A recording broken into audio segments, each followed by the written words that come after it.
जय हिंद दोस्तों। आप सभी का अपना यूट्यूब चैनल गौतम जी के जीएस एकेडमी में स्वागत है। दोस्तों हम लोग इस वीडियो में ज्ञान बिंदु जीएस के द्वारा जो डेली टेस्ट सीरीज चलाया जा रहा है, इसमें आज हम लोग दोस्तों test number science and technology का टेस्ट नंबर 3 देखने वाले हैं। अगर कुल सेट की दोस्तों बात की जाए तो आज हम लोग सेट नंबर यहाँ पर 6 देखने वाले हैं। यदि इससे पहले का दोस्तों सेट आप नहीं देखे हैं तो हमारा यूट्यूब चैनल पर प्लेलिस्ट बनाकर डाल दिया गया है, वहाँ से आप लोग देख सकते हैं। इस सेट में दोस्तों टोटल 50 क्वेश्चन रहता है और 50 क्वेश्चन को हम लोग यहाँ पर देखेंगे, तो इसलिए वीडियो में शुरू से लेकर लास्ट तक बने रहिएगा। क्वेश्चन नंबर पहला कह रहा है कि निम्नलिखित में कौन सी विशेषताएं एम्फीबिया यानी कि दोस्तों उभयचर वर्ग का नहीं है। उभयचर वर्ग का दोस्तों कौन सी विशेषता आपका नहीं है। इसमें पहला कह रहा है कि जल और स्थल दोनों पर निवास करने में सक्षम होते हैं। देखिए दोस्तों, जो एम्फीबिया संघ के जो प्राणी होते हैं वह जल और स्थल दोनों पर निवास करने में सक्षम होते हैं, तो पहला ऑप्शन आपका सत्य है। नेक्स्ट है कि यह अनियत तापी या शीत रक्तीय जंतु है, ये भी आपका सत्य है। नेक्स्ट है कि उनकी त्वचा पर ग्रंथि नहीं होती है और जिसके कारण दोस्तों त्वचा शुष्क यानी कि ड्राई होता है। ये आपका दोस्तों एम्फीबिया उभयचर वर्ग का विशेषता नहीं है, तो इसलिए ऑप्शन नंबर आपका सी हो जाएगा, जो कि यह आपका गलत है। बाकी याद रखना दोस्तों, इसके जो श्वसन होता है त्वचा के माध्यम से, गिल से और फेफड़ा के द्वारा होता है, तो ऑप्शन नंबर डी आपका राइट हो जाएगा। ठीक है दोस्तों, जब जल में रहता है तो आपको गिल्स के माध्यम से लेता है और जब दोस्तों स्थल पर आता है तो आपको फेफड़ा के माध्यम से लेता है। चलिए नेक्स्ट क्वेश्चन पाते हैं। क्वेश्चन नंबर 2, निम्नलिखित में कौन सी विधि बॉक्साइड अयस्क से अशुद्धि के निराकरण हेतु उपयोग में लाया जाता है। तो देखिए दोस्तों, हॉल की शुष्क विधि और बायर की आर्द्र विधि और सरपेक की विधि, यह तीनों विधि के द्वारा दोस्तों बॉक्साइड अयस्क से अशुद्धि का निराकरण हेतु उपयोग में लाया जाता है, तो ऑप्शन हो जाएगा डी, इनमें से सभी।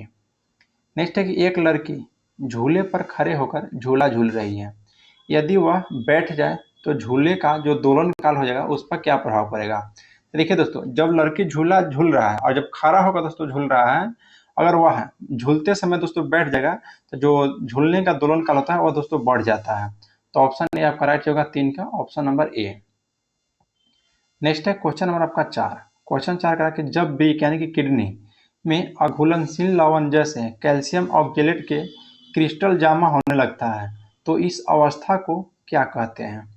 तो इस अवस्था को बताइए। तो इस अवस्था को रीनल कोलाई कहते हैं, केलकाई होता है, रीनल केलकाई आपका राइट हो जाएगा। नेक्स्ट पाते हैं क्वेश्चन नंबर 5। बोला कि निम्न कथन पर विचार कीजिए। पहला कथन है कि नमी वायु या रसायन के द्वारा धातु के सतह पर रासायनिक प्रभाव को संक्षारण कहा जाता है। बिल्कुल सत्य बात है दोस्तों, जो नमी वायु रसायन के द्वारा जो धातुओं को सतह पर रासायनिक प्रभाव आता है उसी को दोस्तों संक्षारण कहा जाता है। नेक्स्ट है कि धातु का संक्षारण लाभप्रद तथा हानिकारक दोनों होता है। बिल्कुल सत्य बात है दोस्तों। तो कह रहा कि कौन सा कथन सही है, तो दोनों कथन सही है, यानी कि ऑप्शन हो जाएगा सी, 1 और 2 दोनों कथन दोस्तों आपका यहाँ पे सत्य है। चलिए नेक्स्ट क्वेश्चन है क्वेश्चन नंबर आपका 6। क्वेश्चन दोस्तों 6 कह रहा है कि निम्नलिखित में से कौन सा सुमेलित नहीं है। एक तरफ भौतिक राशि है दोस्तों और एक तरफ इसका मात्रक दिया गया है। तो देखिए पहला दोस्तों विद्युत धारा, तो विद्युत धारा की राशि दोस्तों एम्पियर, मात्रक एम्पियर है, बिल्कुल सत्य है। विद्युत प्रतिरोध का आपका ओम होता है, ये भी सही है। विद्युत विभव को दोस्तों फैराडे गलत दिया हुआ है, विद्युत विभव को दोस्तों फैराडे नहीं होता है, यानी कि दोस्तों ऑप्शन नंबर आपका सी हो जाएगा, जो कि आपका सुमेलित नहीं है यानी कि गलत है। बाकी दोस्तों विद्युत आवेश का आपका कूलम होता है, याद रखिएगा। नेक्स्ट है दोस्तों कि एकीकृत के संबंध में निम्नलिखित में से कौन सा एक सही नहीं है। पहला कथन है दोस्तों कि एकीकृत जो है यह मानव शरीर के सबसे बड़ी अंतःस्रावी ग्रंथि है। बिल्कुल सत्य है दोस्तों, एकीकृत जो है मानव शरीर के सबसे बड़ी अंतःस्राव ग्रंथि है। अगर दूसरा सबसे बड़ी अंतःस्रावी ग्रंथि पूछा है दोस्तों एकीकृत के बाद आपका हो जाता है तो अग्नाशय हो जाता है, याद रखिएगा। नेक्स्ट है दोस्तों ऑप्शन बी कह रहा है कि एकीकृत जो है यह वसा का पाचन में महत्वपूर्ण भूमिका निभाता है। एकीकृत दोस्तों ध्यान रखना है, वसा के पाचन में महत्वपूर्ण भूमिका निभाता है। फिर नेक्स्ट है कि एकीकृत पीत का निर्माण कर उसे संग्रहित रखता है। देखिए दोस्तों, एकीकृत तो पीत का निर्माण करता है लेकिन उसको संग्रहित नहीं रखता, वह पित्ताशय में दोस्तों संग्रहित रहता है, तो ऑप्शन नंबर सी हो जाएगा, जो कि सुमेलित नहीं है। बाकी दोस्तों एकीकृत कोशिकाओं में लाइसोसोम की भी अधिकता होती है, ये भी आपका सत्य है। नेक्स्ट है कि मिल्क ऑफ मैग्नीशिया के रूप में बाजार में लाए जा रहे एंटासिड का रासायनिक सूत्र क्या है। तो मिल्क ऑफ मैग्नीशिया के रूप में दोस्तों जो बाजार में लाए जा रहे हैं एंटासिड, इसका रासायनिक सूत्र हो जाएगा आपका MgOH के हॉल 2, MgOH के हॉल 2। नेक्स्ट पाते हैं कि क्वेश्चन नंबर 9 कि 1.2 इंटू 10⁻³ AMU कार्बन की कितने परमाणु हैं। तो इसमें दोस्तों कार्बन की परमाणु आपका 100 हो जाएगा, यानी कि ऑप्शन नंबर बी। नेक्स्ट है कि कोई वस्तु विराम की स्थिति से 0.5 मीटर पर सेकेंड स्क्वायर के एक समान त्वरण के साथ चलती है, तो 250 मीटर चलने के बाद उसका वेग क्या होगा। तो 250 मीटर चलने के बाद दोस्तों जो उसका वेग हो जाएगा वह 15.8 मीटर पर सेकेंड हो जाएगा, 15.8 मीटर पर सेकेंड। नेक्स्ट बात है कि निम्नलिखित में कौन प्राथमिक प्रदूषक के श्रेणी में नहीं आता है। तो प्राथमिक प्रदूषण के श्रेणी में कौन आपका नहीं आता है, बताइए। तो देखिए दोस्तों, आपका कार्बन डाइऑक्साइड भी आता है, कार्बन मोनोऑक्साइड भी आता है और DDT भी आता है, लेकिन दोस्तों जो नाइट्रोजन ऑक्साइड है आपका नहीं आता है। नेक्स्ट है कि 19.6 मीटर ऊंची एक मीनार की चोटी से एक पत्थर को छोड़ा जाता है। पृथ्वी पर पहुंचने से ठीक पहले इसका वेग क्या होगा।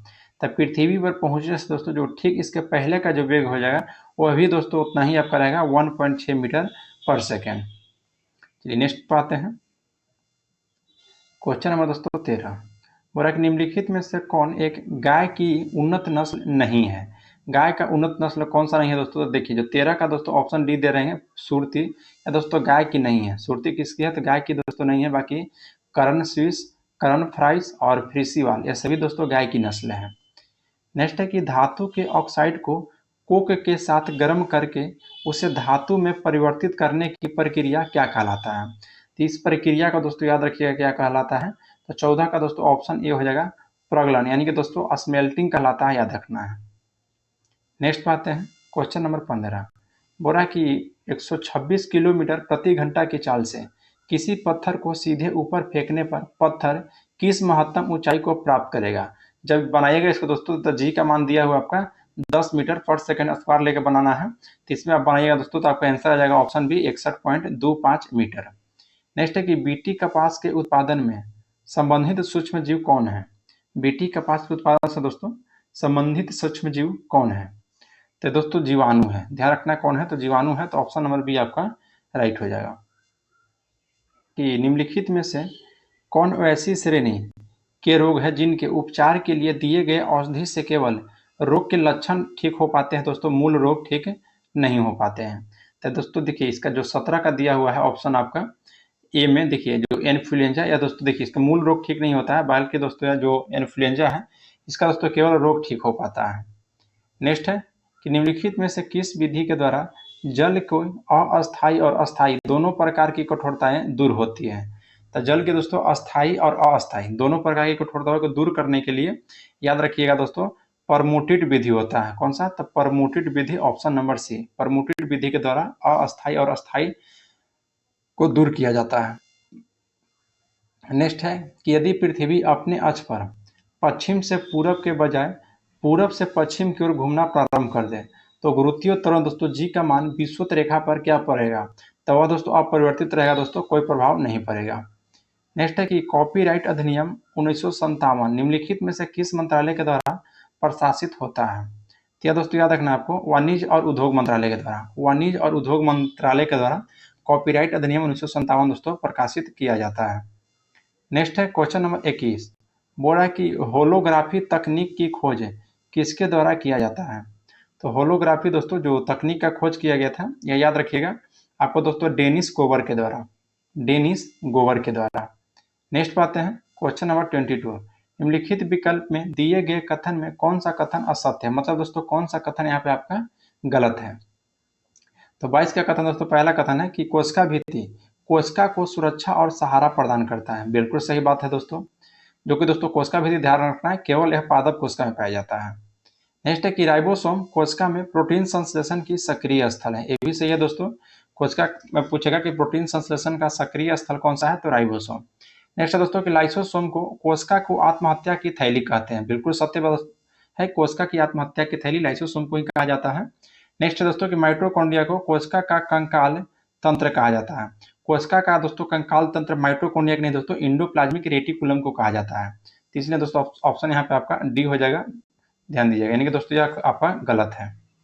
नेक्स्ट पाते हैं क्वेश्चन नंबर 23 एक परमाणु में इलेक्ट्रॉन की संख्या 8 प्रोटॉन की संख्या भी 8 है और उस परमाणु में दोस्तों आवेश क्या होगा पूछ रहा आपसे। तो आवेश इसका दोस्तों 0 हो जाएगा, आवेश 0। नेक्स्ट है कि एक लेंस की क्षमता +0 +2 पॉइंट है, 0 डायोप्टर है, तो इस लेंस की दोस्तों फोकस दूरी क्या होगा।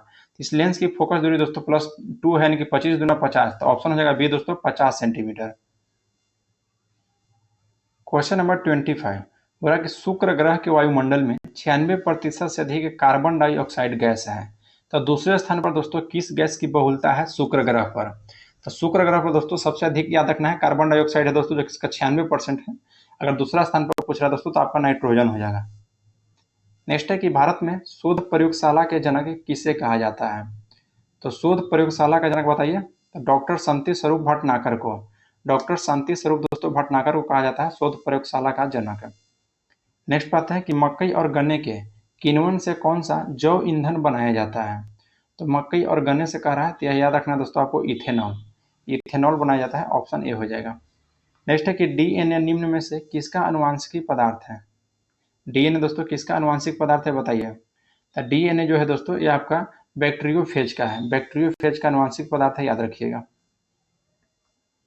नेक्स्ट है क्वेश्चन नंबर 29 कि ऑक्सीजन गैस के 0.7 मोल का ग्राम में द्रव्यमान कितना होगा। तो यह दोस्तों आपका हो जाएगा 22.4 ग्राम, 22.4 ग्राम।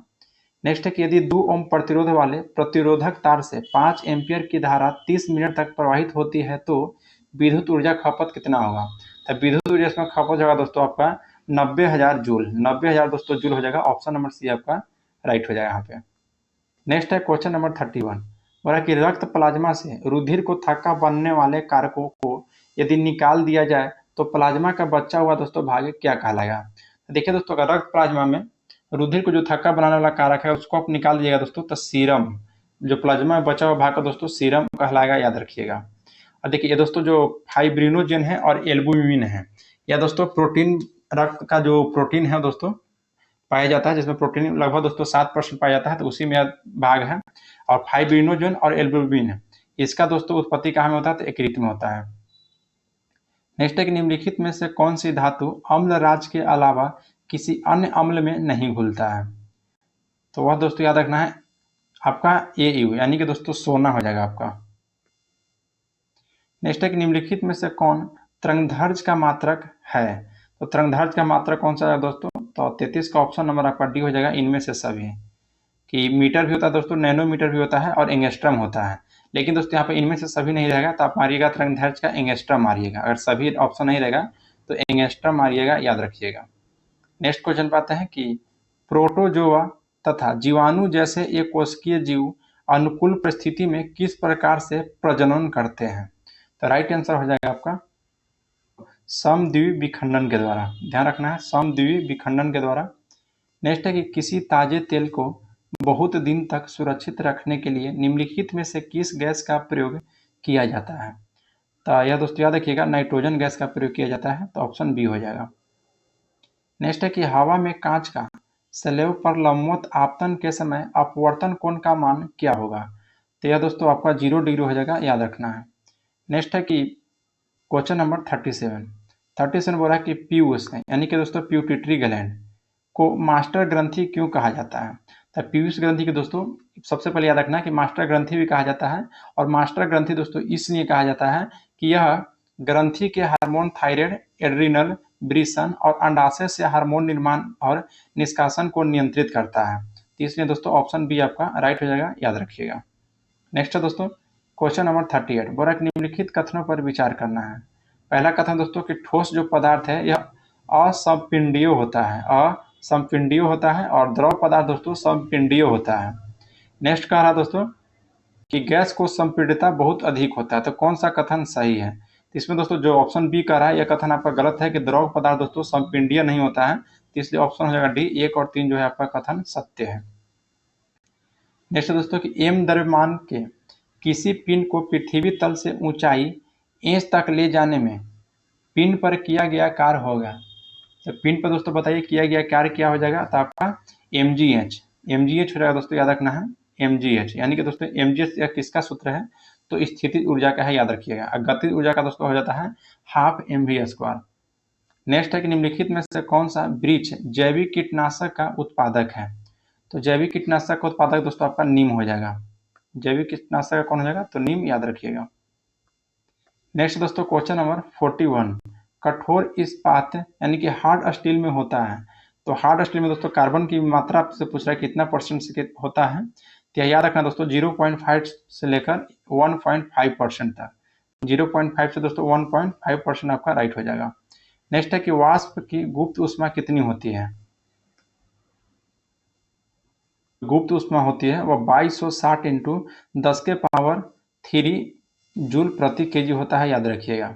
नेक्स्ट क्वेश्चन है क्वेश्चन नंबर दोस्तों आपका 43 बोला कि अंतःस्रावी ग्रंथि थाइमस का संबंध किससे है? बताइए दोस्तों। तो अंतःस्रावी ग्रंथि जो थाइमस का संबंध है वो आपका दोस्तों लिम्फोसाइट एवं एंटीबॉडी का निर्माण से है। लिम्फोसाइट एवं एंटीबॉडी के निर्माण से दोस्तों, याद रखिएगा। नेक्स्ट बात है कि मानव शरीर में हाइड नामक अस्थि कहाँ पाया जाता है? तो जो हाइड नामक अस्थि पाया जाता है दोस्तों, ये याद रखिएगा आपका मुख गुहा में दोस्तों। आपका ऑप्शन देखिए सी हो जाएगा। हाइड नामक दोस्तों अस्थि आपका मुख गुहा में पाया जाता है। टांग में दोस्तों आपका हाइड नामक अस्थि नहीं पाया जाता है, कान में भी नहीं पाया जाता है दोस्तों, और हाथ में भी नहीं पाया जाता है। तो मुख गुहा या तो गर्दन भी कहीं कहीं देता है। नेक्स्ट है दोस्तों कि जीव के क्लोन के संबंध में निम्न में से कौन सा कथन आपका सत्य है? तो देखिए दोस्तों, जो क्लोन अलैंगिक विधि के द्वारा उत्पन्न किया जाता है, यह कथन आपका सही है। ध्यान रखना है, क्लोन जो है यह अलैंगिक विधि के द्वारा उत्पन्न किया जाता है। मनुष्य के शरीर के समान तापक्रम कितना होता है? तो दोस्तों फ़ारेनहाइट की बात की जाए तो 98.6 फ़ारेनहाइट होता है। तो ऑप्शन नंबर दोस्तों आपका ए राइट हो जाएगा। 46 का ऑप्शन नंबर ए हो जाएगा, 98.6 याद रखना है। नेक्स्ट पाते हैं क्वेश्चन नंबर 47 कि पौधे के किस भाग से कॉफी प्राप्त होता है? तो बीज से। कॉफी किससे प्राप्त होता है दोस्तों? तो बीज से, याद रखिएगा। तो ऑप्शन नंबर डी हो जाएगा। नेक्स्ट है कि एक उत्तल लेंस की फोकस दूरी 10 सेंटीमीटर है, तो लेंस में 15 सेंटीमीटर की दूरी पर एक वस्तु रखा गया हो तो प्रतिबिंब का दोस्तों आवर्धन कितना होगा? तो प्रतिबिंब का आवर्धन दोस्तों 2 हो जाएगा, याद रखिएगा। कितना? तो 2। नेक्स्ट पाते हैं क्वेश्चन नंबर दोस्तों 49 कि निम्नलिखित विकल्प में दिए गए में कौन सा सही नहीं है, मतलब कौन सा आपका दोस्तों कथन गलत है? तो पहला कथन है कि वायुमंडलीय अपवर्तन के कारण तारे टिमटिमाते नजर आते हैं। सही है दोस्तों, याद रखना, तारे टिमटिमाता है वायुमंडलीय अपवर्तन के कारण। तराशा हुआ हीरा दोस्तों पूर्ण आंतरिक परावर्तन के कारण तेज चमकता है। ये भी बात तो सत्य है, जो तराशा हुआ हीरा रहता है वह पूर्ण आंतरिक परावर्तन के कारण तेज चमकता है। नेक्स्ट है कि प्रकाश के परावर्तन के कारण पानी में परासिका थोड़ा ऊपर उठाई दिखाई देता है। तो यह दोस्तों कथन आपका गलत है। परावर्तन ही दोस्तों अपवर्तन हो जाएगा। जो पानी में परासिका थोड़ा ऊपर उठाई देखता है दोस्तों, वह अपवर्तन के कारण, इसलिए ऑप्शन आपका सी हो जाएगा, जो कि यह गलत है। नेक्स्ट है दोस्तों कि प्रकाश के परिकिरण के कारण आकाश एवं समुद्र का रंग नीला दिखाई पड़ता है। ये भी सत्य है दोस्तों। देखिए इस सेट का दोस्तों लास्ट क्वेश्चन है। टोटल दोस्तों इस सेट में 50 क्वेश्चन था, 50 क्वेश्चन पे आप लोग देख लिए। बोला कि निम्नलिखित में से कौन एक वास्तविक मछली है? तो बताइए दोस्तों वास्तविक मछली कौन सा है? स्टार फिश की, सिल्वर फिश की, कटल फिश की, डॉग फिश? तो डॉग फिश दोस्तों आपका है, यह वास्तविक मछली है, याद रखिएगा, डॉग फिश। देखिए दोस्तों यहाँ पर 50 क्वेश्चन आपका समाप्त हुआ। अगर वीडियो अच्छा लगा तो लाइक जरूर कीजिएगा दोस्तों। और दोस्तों टेलीग्राम आप लोग ज्वाइन कर लीजिए। टेलीग्राम पर हो सकता है कि इसको पीडीएफ दोस्तों वहाँ पर उपलब्ध करा देंगे। तो चलिए आज के लिए इतना ही, मिलते हैं आपसे दोस्तों नेक्स्ट सेट में। जय हिंद दोस्तों।